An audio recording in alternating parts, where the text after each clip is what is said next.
Sheila, you are the source of it. Kamsahamnida. So, lahat po tayo ay mga source of blessing. Sabi mo kay Andrea. Ayan po. Para po sa mensahe po natin ngayong araw, kung makikita niyo po dyan, the fundamental of all beginnings po. Or, ang pangunahin po sa lahat po ng simula. So, alam po natin na ang lahat po ng bagay ay meron pong simula. Tayo rin pong mga anak ng Diyos, meron din po tayong pinagmulan. Hindi po ba? Pero ang atin pong amang Diyos po, ang tagapaglikhang Diyos, sa Kanya po nagmula ang lahat po ng bagay.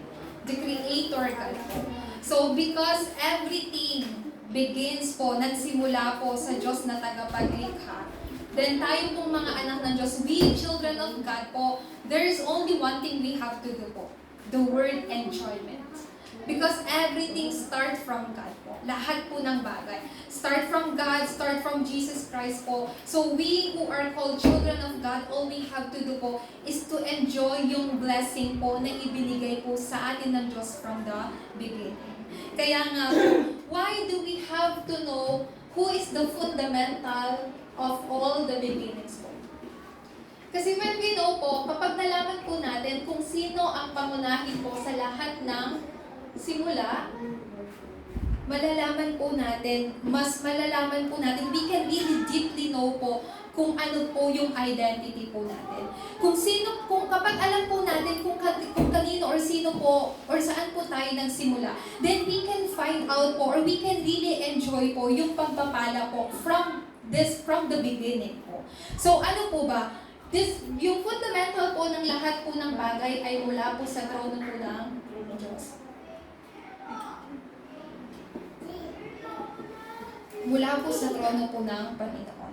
Kapag alam po natin kung saan po tayo nagmula po, or kung sino yung nagmula or yung pinagmulan ng lahat po ng bagay, katulad po ng sinabi ko kanina, there's no reason for us to enjoy na hindi ma-enjoy po yung pagpapala po ng Diyos. So, why the foundation or the fundamental of all beginnings po ay mula po sa trono? Because the foundation of all beginnings po ay, dahil ito po ay mula po sa trono po ng Diyos, pag sinabi po natin trono ng Diyos, you have to understand po, the throne of God, that is the place where the triune God dwells po. Yan po ang lugar kung saan ang tatlong persona po ng Diyos ay nananahan. And from the throne po, ang Diyos po ay kumikilos. So, ang Diyos hindi lang po siya nananahan or nananatili po sa kanyang trono, but from there, God is working sa buhay po ninyo. You know po, because, dahil kayo po ay mga anak ng Diyos, when you are praying po, God pours out po yung kanya pong kapangyarihan mula po sa kanyang trono. Can you imagine that po? You are not just receiving the answer, but you are not just receiving the answer from anywhere po, but you are receiving this answer directly po from God's throne. Amen po ba? This is tremendous blessing po. Because yung trono po ng Diyos, it is the place where the triune God dwells. Ang trono po ng Diyos, hindi lang po yun.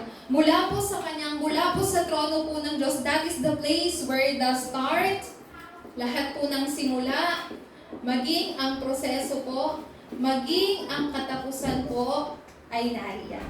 So even the start, the process, the end po ay nagsisimula po sa bagay po na. Like, things exist from there po. Mula po sa Genesis hanggang sa Revelation po sa pahayag, lahat po ng libro po sa Biblia ay tawag po nito, nasa loob po ng simula, ng proseso, maging sa katapusan po, maging hanggang sa katapusan po, nandoon po lahat po naka-record. Pero ang pinakabuod po ng Biblia po ay tanging si Jesus lamang po ang Kristo.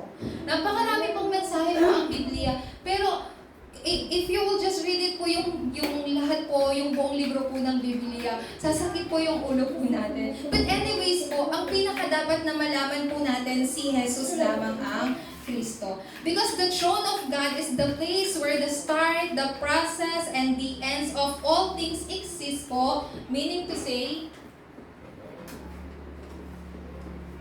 dito po nagkakaroon ng katuparan ang salita ng Diyos. Hindi po ba magandang balita to? Even now, this word of God ay nagkakaroon, is being fulfilled po sa buhay ninyo. Hindi lang po yun. Even now po, God answers your prayers po. Kahit hanggang ngayon po, yung mga panalangin po ninyo ay binibigyang kasagutan po ng Diyos. This is the identity na you have to hold on to. What kind of identity you have po? A prayer identity. An identity where you can go before God, you can approach God's throne po confidently. What is that po? That is your prayer identity. Not everyone, hindi po lahat ng tao can call the name of Jesus po. Bakit po? Kasi hindi po natin alam, pero tayo po, you can confidently approach God's throne po because you possess this identity po na manalangin po sa Diyos. Okay. So do not ever doubt na lumapit po sa Diyos when you are praying po. When you hold on to the name of Jesus Christ po, just confidently approach God's throne po at manalangin po sa Kanya. That is your really identity po. Not only that, even now, even at this moment po, the Holy Spirit is working po. So ano po ito? This is the work of the triune God. God who gives His word and even now binibigay niya ng katuparan. Si Jesus Christ po, when you pray in the name of Jesus Christ po, He promised that you will receive this answer po. And this Holy Spirit, even at this time po, is working po. It is not only working po sa buhay po ninyo, pero ito po ay gumagabay. Sa buhay po ninyo, binibigyan niya po kayo ng bunga para tumayo na maging saksi po ni Kristo na dala-dala po ang kanya pong pangalan. Kaya nga po, kapag alam po natin yung mga bagay na to, when you know that the throne of God is the place where the triune God dwells, and if you understand po that in God's throne, yung start, yung process, and yung ends po, lahat ng bagay ay nag-i-exist po doon, then you can have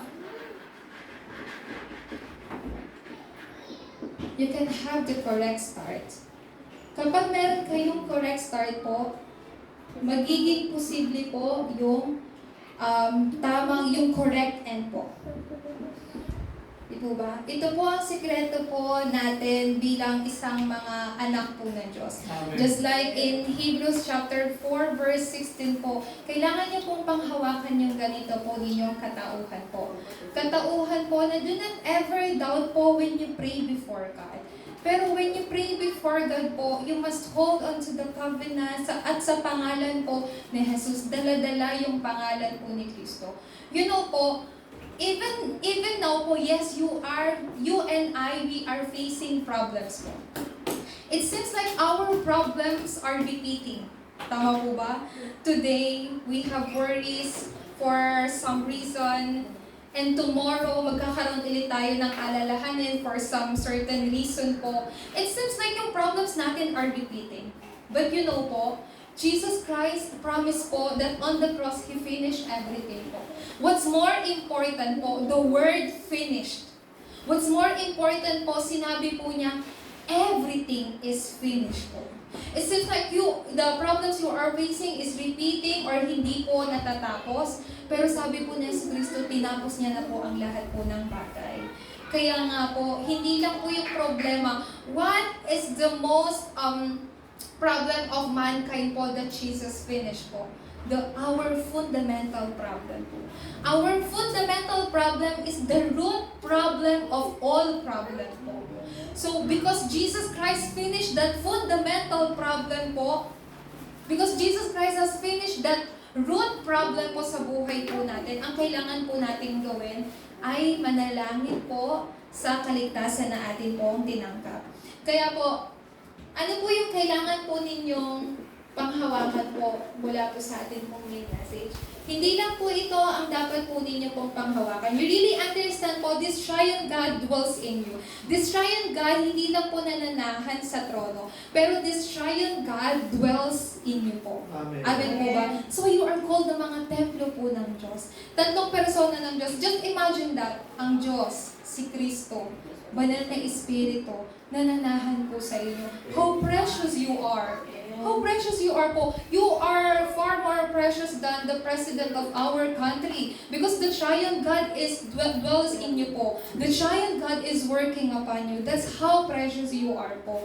So, kahit gaano pa po, ano nga po ito, kalakas po or ka-ahead yung ibang tao po sa inyo. Pero you are the person po where the Triune God dwells po. Ganun po yung inyo pong katauhan. Kaya nga po, ano po yung dapat po nating, there are things na we have to know first po. Una po sa lahat, yung trono po ng Diyos ay ang atin pong absolute watchtower. The Lord's throne po is our absolute watchtower or tinatawag po na absolute partisan. So, pwede po nating basahin sa Kawikaan or sa Proverbs 18 verse 10 po na ang tore po ng Diyos, ang tore po ng Diyos ay isang, ano nga po ito, a strong tower po. A very strong tower kung saan maaari po tayong lumapit po sa Kanya at tumanggap po hindi lang po ng kapayapaan, maging ang kapahingahan po. So this Lord's tower po, just like what I explained here sa intro message po, ito pong Lord's tower kung saan po magtatamasa po natin ang tatlong persona ng Diyos. Who are the Triune God? Our Father God. Who is our Father God po? There are a lot of, ano nga po ito, maaari po nating itawag po sa Diyos. But pinaka-importante po, He is the Creator God. He is not just a Creator God, but He is the Lord of entire universe po. Meaning to say po, God is omniscient, omnipresent, and omniscience po. Lahat, sa madali pong salita, this one, He is Almighty. Amen. Almighty, where everything is possible po sa Panginoon. Where lahat po ng bagay kayang gawin po ng Diyos. Di po ba, sa lahat sa buhay po natin, marami pong bagay na, ano nga po ito? Very limited po yung kakayahan po natin. Pero ang Diyos po, hindi po siya kayang limitahan ng kahit sino. Ang Diyos po, hindi po siya kayang limitahan po ng kahit anong bagay. Ano man pong nalilimitahan po ng Diyos po ay hindi Diyos. Pero, Diyos-Diyosan. Di po ba? Kasi hindi po natin kayang limitahan po ang Diyos because He is very powerful. The word powerful is not enough to, ano nga po ito, to explain who is God po. The word Almighty actually is not really enough po because God is more than that. Amin po ba? So, ibig sabihin po nito, hindi lang po yun. This God, this Creator God, this Almighty God, He absolutely sovereign po sa buhay ninyo. Do you believe in this po? Ibig sabihin po nito, everything happens po sa loob ng paghahari po ng Diyos. Sitwasyon, kinakaharap po ng problema, lahat po ay naayon sa paghahari po ng Diyos. Not only that po, hindi lang po ang Diyos, pero itong tagapagligtas na si Kristo ay nananahan po sa inyo. Why do we keep on telling you this Triune God po? This Triune God po is not just like something you have to imagine po. No po. It is really indwells in you po yung tatlong persona po ng Diyos. When you became child of God po, when you accepted Jesus Christ into your heart po, this Triune God start to dwells in you po. Amen. And this Triune God po, ginawa po kayong templo po. This is not, ano nga po ito, fiction po. Diba? Hindi lang po ito parang kailangan nyo lang, like imagination, no po. This Triune God po patuloy na nananahan po sa inyo. So, how about this Christ? If God is the Creator, then Jesus Christ is also the Creator. Ang lahat po ng bagay ay nilikha po sa pamamagitan po ni Jesucristo. In John chapter 1 verse 1 po. Po ba? In the beginning was the Word, and the Word was God, and the Word with God. So, ibig sabihin po nito, si Kristo po ang salita ng Diyos, si Kristo po ay tagapaglikha. Wala pong nilikha dito sa mundo na hindi sa pamamagitan ni Jesucristo. So, you really have to hold this Christ bilang isa po ninyong tagapagligtas. Hindi lang po yun, who is Christ po? Sabi po dito, He is the main figure of the covenant po sa Biblia po. Si Kristo po yung sentro ng Biblia. Si Kristo po ang sentro ng tipan po ng Diyos. Kaya nga po, sa Matthew chapter 16, verse 16, this Jesus is the Christ. Amen. And how did He show that He is the only Christ? By dying on the cross. By finishing on the cross po. Amen. Jesus is the only Christ. It's not just by words po. Jesus Christ has showed to you why He is the only Christ. By dying on the cross. Amen. By finishing everything on the cross po. Kaya when we say, Jesus is the only Christ, we are not just telling it po like by words po or yung walang laman. Pero Jesus Christ really did the work of Christ po. That's why He is the true prophet, true priest, and true king po. Kasi siya lamang po ang tanging Kristo. So He is the Lord before the eternity. Nag-incarnate po siya. He died on the cross, but He did not remain dead po. After 3 days, He resurrected from His death. And He promised us na siya po ay muling magbabalik. Kapag muling nagbalik po si Kristo po, hindi na daw po siya darating as the Lord of salvation, but as the Lord of judgment po. Pero tayo po bang mga anak ng Diyos ay tatanggap pa rin po ba ng judgment? No longer po. Kasi we are already children. Mga anak po ng Diyos. Amen. Kailangan niyo pong panghawakan po itong si Kristo. At ito pong says to Kristo, sinabi po rito sa Hebreo chapter 12, verse 2. Sino daw po itong si Jesus? Siya daw po, He is the one who, yung perfecter po ng atin pong pananampalataya.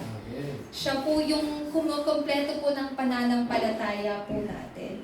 Kaya nga po ang pananampalataya po natin ay si Jesus lamang po ang Kristo. Then, ano pa po yung ipinangako po sa atin ng Diyos? Sino pa po ang kumikilos po sa atin? This Holy Spirit po. The other name of this Holy Spirit is Counselor po. Counselor. Ibig sabihin po nito, hindi lang po siya gumagabay po sa inyo, pero this Holy Spirit comforts you po. Alam niyo po yun? If no one comfort you po, Holy Spirit is doing that work.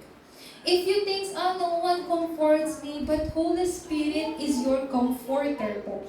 Siya po yung nagko-comfort po sa inyo. Like if you are facing po like problems po, pinapanghinaan ng loob, yung banal na Espiritu po yung nagko-comfort po sa inyo. Why? Before Jesus went up to heaven po, He promised this Counselor, Holy Spirit po. And even now, this Holy Spirit po ay kasama po ninyo. This was happened po, di po ba, yung mga early church members po, when they gathered sa Acts chapter 2 po, sa Mars Upper Room, they received this filling of the Holy Spirit po. Doon po nagsimula po yung pagkilos ng banal na Espiritu. And even now po, yung Holy Spirit po na to ay kasama po ninyo. Kaya po, let's write here po yung mga Bible verses for regarding this Holy Spirit po. Sa John chapter 14 verse 16 to 17, hindi lang po yan, maging sa 26 to 27 po. Makikita niyo po yan, it records here po, yung Holy Spirit po ay siyang nagpapaalala po sa atin ng lahat ng bagay, lahat ng turo sa atin ni Kristo. Gumagabay po sa atin, binibigyan po tayo ng kapayapaan, at pinapaalala po sa atin yung mga tipan po, mga salita po na ipinagkakalaw po sa atin ni Kristo po. Kaya nga po, ang dapat po natin po tandaan po, this triune God po, hindi lang po sa loob po ng trono po ng Diyos, makikita po natin na, or we can really confirm po that God is the eternal one. is the Eternal One. Pag sinabi pong Eternal One, ibig sabihin po sa Diyos nagsisimula po lahat ng walang hanggang bagay po. Eternal things po. Tayo pong mga anak po ng Diyos, tayo pong mga tao po dito sa mundo, hindi naman po tayo walang hanggan po dito sa mundo. I mean, mamumuhay ng walang hanggan. But anyways po, because we are children of God po, God bless and gave us these eternal things po because He is the eternal. He is the eternal one po. So we must have the complete assurance within this po. Ang Diyos, He is the eternal one. And God has prepared to me yung mga walang hanggang bagay. Ano po ba yung mga walang hanggang bagay? Walang hanggang bagay na tinanggap po ninyo? Una, pagpapala. I mean, your salvation po. That is eternal po. Yung buhay na walang hanggan po. Yan ay walang hanggan na regalo na ipinagkaloob po sa inyo ng Panginoon. So, He is not just the eternal one po, but He is the Lord of all authority po. Sino po siya? Ang Panginoon ng lahat ng kapangyarihan po. All the authority and power po. Amen. So, isipin po natin, if He is the Lord of all authority and power, then who are we po? Sino po tayo? Because we are children of God po, God also gave us, pour out this same blessing po sa buhay po natin. Amen. Because He is the Lord of all authority and power po, He gave this same authority and power to His children po. Amen. In Genesis chapter 1, verse 27 through 28 po, God created us in His own image. He gave us the authority to conquer over His creation po. So just think about this po. If God is the God of all authority and power, that same authority and power was given to you po. Amen po ba? Amen. So don't be deceived po by your environment and situation. You are someone who possess this authority and power. You are someone po who possess the name and the power in the name of Jesus Christ po. Do not ever look down yourself po. Amen po ba? Amen. Huwag niyo pong, ano po sa Tagalog po yun? Kumbaga, huwag niyo pong tignan po yung sarili po ninyo na, mahina ako. Hindi ko kaya to. Do not ever look down yourself po. Why? Because you are God's children. Amen. And same reason po, do not ever also look down Satan. Satanas lang yan. No po. Satan has also the authority and power of this world po. And sa mga remnants natin, do not ever look down this world po. Because this world po has been seized with 3 organization po. If yung mga remnants natin, if you will just live kung ano yung pinapamuhay nyo ngayon, you cannot overcome this world. So, habang you should not look down sa inyong sarili, then kay Satanas, maging titos po sa mundo. Bakit po? Kasi God has given us lahat po ng kapangyarihan, lahat po ng authority. So, hindi lang po yun. Jesus Christ clearly said po, all authority in heaven and on earth has been given to Him po. In Matthew chapter 28, verse 18. Ano pong sinabi po ni Jesus? All authority in heaven and on earth has been given to me. What kind of person are you? Who are you na lang po? You are children of God. You are the one who possess Jesus Christ. So meaning to say po, when Jesus said all authority in heaven and on earth was been given to me, meaning you also possess the same authority and power po. You are conqueror po. Amen. You are not someone po to be parang yung kayo yung mapoconquer, but you are the conqueror. Hindi lang po yan. He has the authority to overcome all the power of death, all the power of disaster, and even the power of hell po. Sino po ito? Si Kristo. Lahat po ng kapangyarihan ng disaster, lahat po ng kapangyarihan ng impyerno po, maging ang lahat po ng kapangyarihan po, even yung death po, lahat po ng ito ay napagtagumpayan na po ni Kristo. Napagtagumpayan. Since napagtagumpayan na po ito ni Kristo po, kaya ito din po ay mapagtatagumpayan po ninyo. Ay, you already overcome this po. Salitang, ano nga po yan? Already po. So, hindi lang po yun. Ito ko na po ilagay. In Luke chapter 10 verse 19, He has given you the authority to what po? To control the power of your enemy. Ano po ito? Upang durugin po. Durugin ang kapangyarihan ng inyong kaaway. Who is your enemy? Satanas, your true enemy. Ang tunay na kaaway po natin ay si Satanas. God has given you the authority po to control po or to control yung power po ng ating pong kaaway na walang iba po kundi si Satanas. At hindi lang po yan, He has given you the power po, the authority para mapagtagumpayan po the ruler of the kingdom of the air po. Sa madali pong salita, God has given you, the Lord has been giving you the authority and the power to overcome Satan. Si Satanas. Hindi po natin nakikita po si Satanas, pero siya po ay patuloy po na kumikilos po. So, you know po, this is something that you have to na maging, to really understand well po and not to misunderstand. Satan is not afraid of us po. He will never be afraid of us po. Isa lang po ang kinakatakutan ni Satanas. And it is only Jesus Christ po. Amen. But, let me rephrase again my sentence po. But then, dito po ba sabi ko po sa inyo, Satan will never be afraid of us. But who are you? You are children of God. A children of God who possess the name of Jesus Christ. So, meaning to say po, Satan is afraid of you. Because you possess the name of Jesus. So, with that name po, you fight against Satan. With that name po, you have to fight po against your family poverty.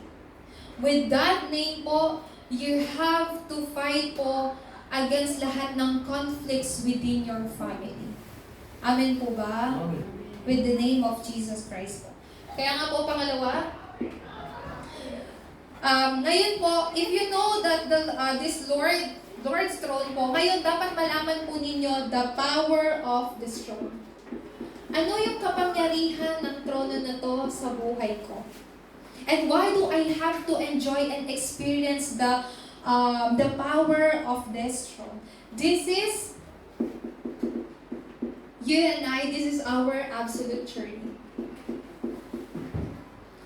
Knowing this, the Lord's throne po, it is our absolute watchtower. Kasi it is, para malaman po natin na ang tatlong persona po ng Diyos ay nananahan sa atin. Ibig sabihin po nun, we are raising this absolute partisan or watchtower within us. Amen. Then, the throne's power po, it is for you to know what kind of journey you are taking po. And when you are taking this journey po, this absolute journey po, what kind of power you are receiving po. And what kind of power God will give to you. So, sinabi po dito, this is the absolute journey where you are bound to receive the answer of with, Emmanuel, oneness, and ito po, magiging system po ito sa buhay po ninyo. So anyways po, this is the journey of only. What kind of journey po? The journey of only. So do not forget po, this is the journey of only po, where you are holding po itong tanging si Kristo, tanging ang kaharian ng Diyos, tanging pananahan ng banal na Espiritu po. So, from absolute, God makes absolute impossible into absolute possible po. It's impossible to us, but it's absolutely possible po sa Diyos. That kind of journey. What kind of journey again? A nobody that saves everybody and everyone. You are taking that journey po right now. It seems like in other people's eye, you are just nobody, just like Joseph po, but eventually he was able to save everybody po. Amen. You are taking that kind of journey. Same with the life of our remnants po. It seems like they are nobody right now, pero they are taking the path of this absolute journey where they can save everybody po in the future. Amen po ba? So yung mga adults po natin, do not ever look down sa inyong pong mga anak. Why? Because they are your future and they are God's future. They are our country's future po. Amen po ba? Amen. Hindi lang po yun. From being nothing to being able to save everything po. You know po, when Joseph was sent to Egypt po as a slave, he was just a nobody. A person who has nothing. But Joseph eventually became a governor po. So being in the position of a governor po, then he is no longer a nobody. He is no longer a person who has nothing po. Because he became a governor, he became a person of, very popular, tapos, into everything po. So, ibig sabihin po nito, you are taking that kind of absolute journey po right now. You are not weak po. God who is powerful po, God who is almighty, ay kasama po ninyo. What kind of journey po once again? It is a journey where you think, I am from being in a place of nowhere into the place of blessing of everywhere po. Hindi ko na po siya ma-explain po in details and we really have so much time left po. I'm really sorry to say po, I have to sorry in advance po, but our message po will medyo maliliit po ng konti. Ayan po. So anyways po, do not forget po, the journey that you are taking is the journey of only. The journey of only where God make things, everything possible po. Hindi lang po yon, it is a journey of uniqueness. Before taking path, before knowing this uniqueness po, you really have to hold on to this journey of only. Why we call this a journey of uniqueness po? Because you are in the path of receiving the unprecedented answer po. Sa Tagalog po nito, ito po yung kasagutang nangyari na pero hindi na mangyayari po, hindi na mauulit. Ibig sabihin po niyan, tumatanggap po kayo ng kasagutan na hindi na po mauulit po sa ibang tao. For you to clearly understand po, si Joshua po, that time na nagkaroon po ng laban po against the Israelites po, tapos ibang bansa po. Anyways po, that time po, nanalangin po si Joshua po na ang buwan, tapos yung buwan po, tapos yung bituin ay tumigil po. Naka-record po sa Biblia, yung pangyayari po na yan ay hindi na naulit pa.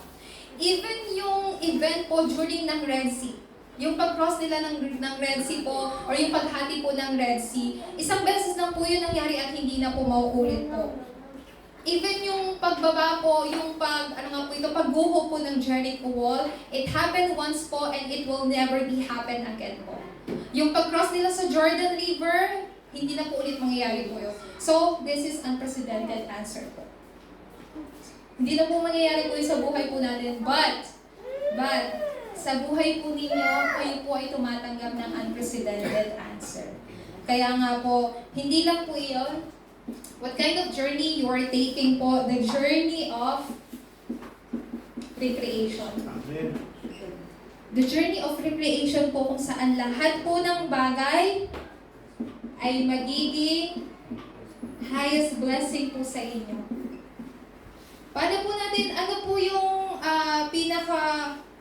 pinakadakilang pagpapala po sa buhay po natin? You know po, during this journey po natin, God always prepared yung mga encounter po ng mga disipulo po. So, yung mga na-encounter po natin, those who are prepared by God po, sila po yung mga tao na inihanda po ng Diyos. So during this journey po, not just a child of God, pero bilang mga evangelista po, God is always preparing this blessing of meeting. A blessing of meeting po. Encounter po sa ibang tao. Po, di po ba, I already told you, and Moksanim always told you po, I met him po when I was 12 years old po. Si Moksanim po, na-meet po si Deaconess Ryan. Yes, mga ganun pa. Ilan taon po kayo, Deaconess? 30 plus? Around that time po. And si Tim po, sobrang bata pa po niya. So that kind of encounter po, di po ba? So while taking this journey po, kayo po ay pinagpapala po ng Diyos sa mga taong namimit po ninyo. Kaya nga po, tingin ko po kailangan po natin dalihan. Pangatlo po, now, bakit po natin kailangan po malaman po ito? Why do we have to know the Lord's throne and why we are receiving this throne's power po? I mean, why do we have to receive yung kapangyarihan po mula po sa trono? Why is that? Because para po sa kapurihan po ng Diyos, kalwalhatian po ng Diyos. This is what we call an absolute guidepost po. Po, yung guidepost po ay same lang din po ng signpost. Para po, like for example po sa daan po, di po ba may mga signpost? Parang ano po nila yun palatandaan sa daanan po, para hindi malikaw. Yung guidepost po, we are raising yung guidepost po for the sake of our next generation po.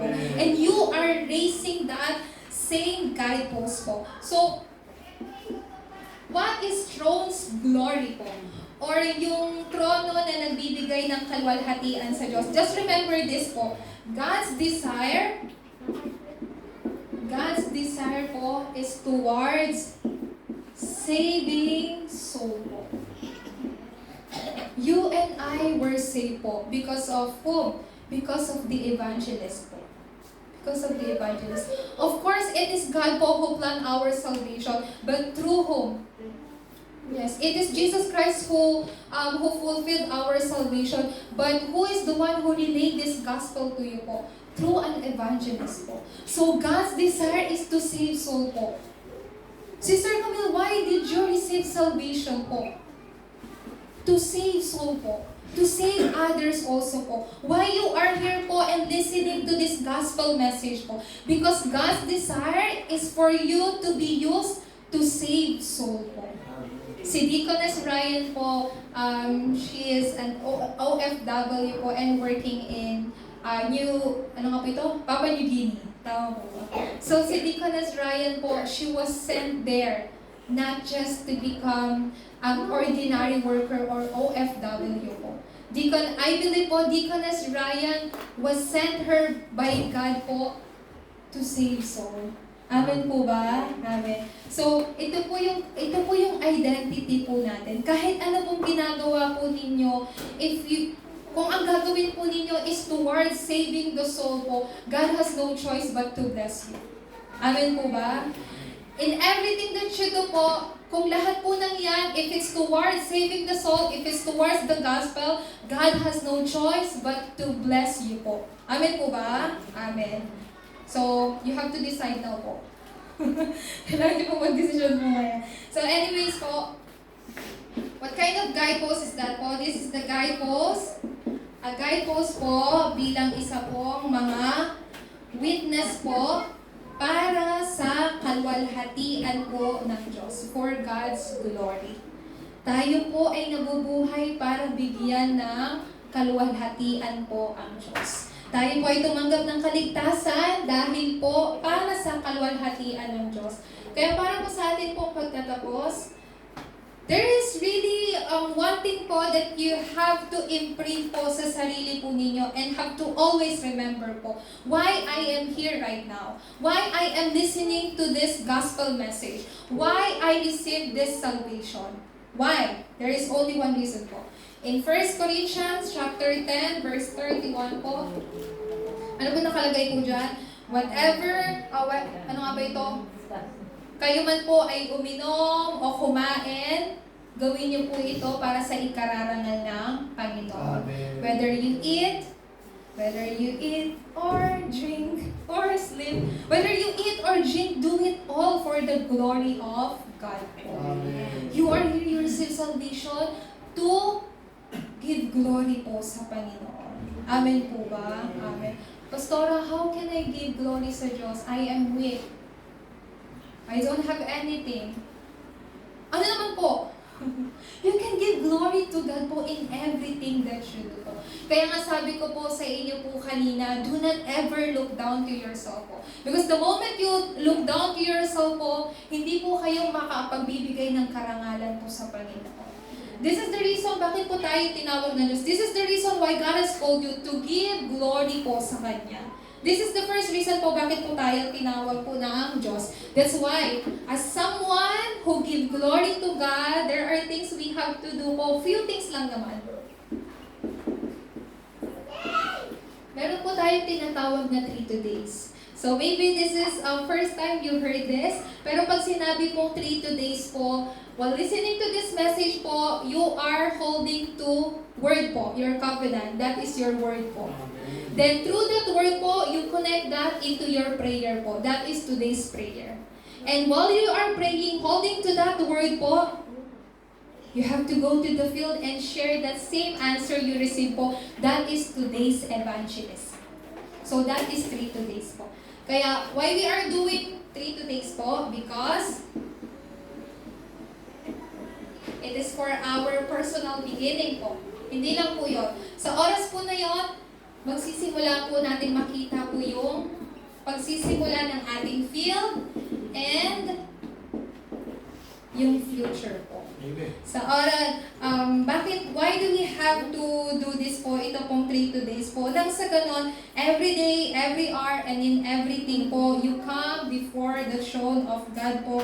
Just like in Hebreo chapter 4 verse 16 po. Every day, araw-araw, oras-oras, sa lahat ng bagay, you confidently approach the throne of God. We call this throne of grace po. Throne's grace. Araw-araw po. Di po ba we have received salvation because it's God's grace? So, you approach God po with this.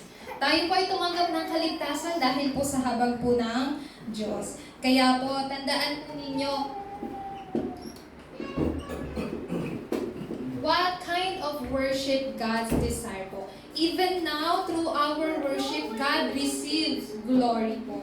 Then you have to know po, what kind of worship do I have to offer sa Panginoon? When I am worshiping God, am I someone who please God kapag ako ay nagsasamba?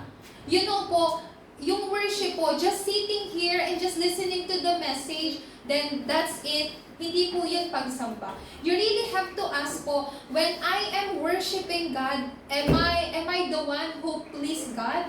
Am I the one who, who really come before God, tapos nag-worship sa Kanya? Kasi sinabi po dito sa Romans chapter 12, verse 1, kapag tayo daw po ay magsamba daw po tayo with the living sacrifice.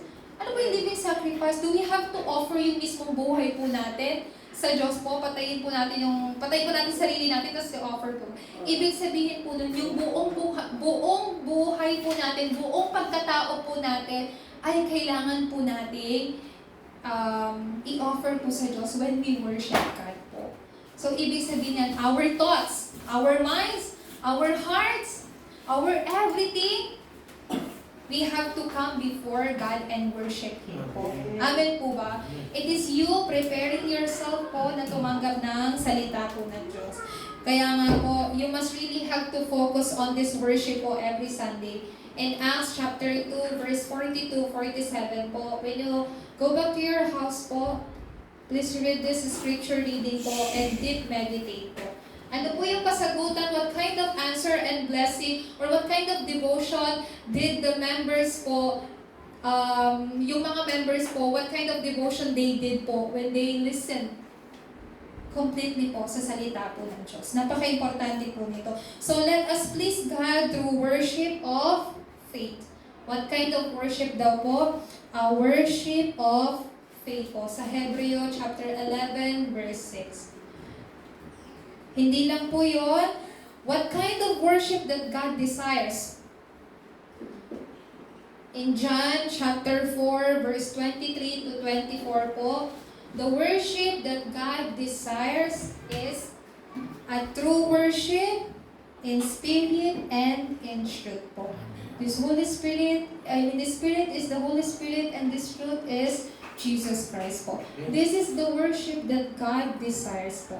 Kaya nga po, when we know that that the triune God po is the fundamental of all beginnings po, just like what we read in Hebrews 4 verse 16 po, we can approach confidently before God's throne po. Amen po ba? Amen. So, I pray po that throughout this week, may you be able po to approach confidently before God's throne and enjoy this throne's power po while taking the path of this absolute journey continuously and become a person who give glory to God in whatever we do po, in whatever you do. Amen po ba? Amen. Palakpakan po natin ang Panginoon.